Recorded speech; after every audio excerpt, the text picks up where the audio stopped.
لو عملنا مركبة زي دي بالبدلات ممكن يتحرك بيها البني آدم، يروح أو الراجل أو الست يشتري مشترياته يحطها في العربية ويرجع البيت. ده الهدف منها. ده الهدف بره. مكوناتها إيه بقى يا دكتور؟ مكوناتها نستأذنك تيجي الناحية التانية؟ احنا يعني ابتدينا، نزلنا هنا في بني سويف، حاولنا ندور على شاسيه حاجه مستعمله.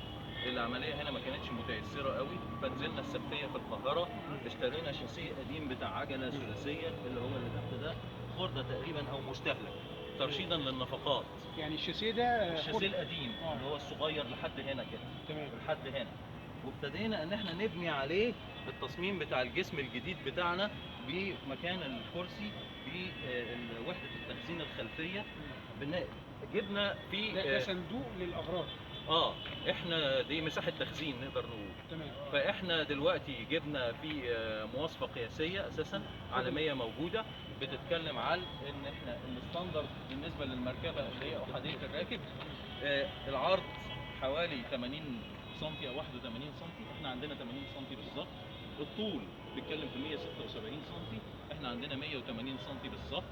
الارتفاع عندنا 180 سم من الارض لاعلى نقطه في السقف.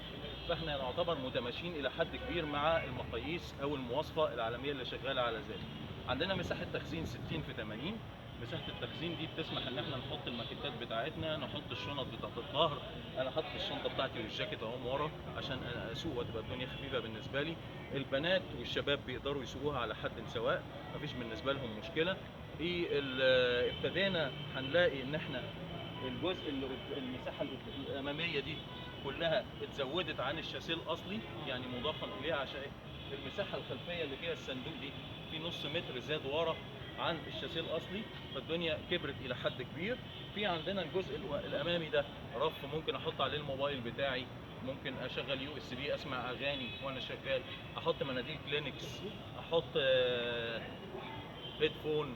اشترك فيها كام طالب يا دكتور؟ اشترك فيها 5 طلبه، 4 بنات وشاب.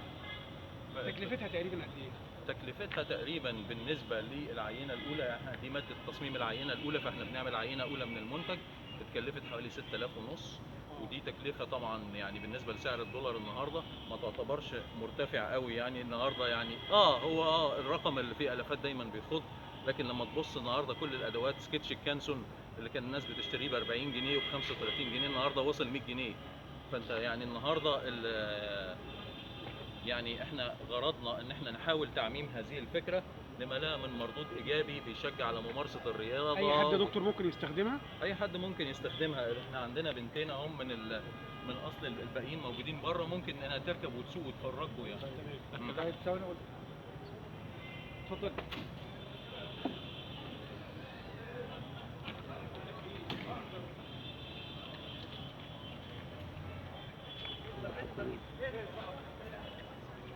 طب استنى اخد ده.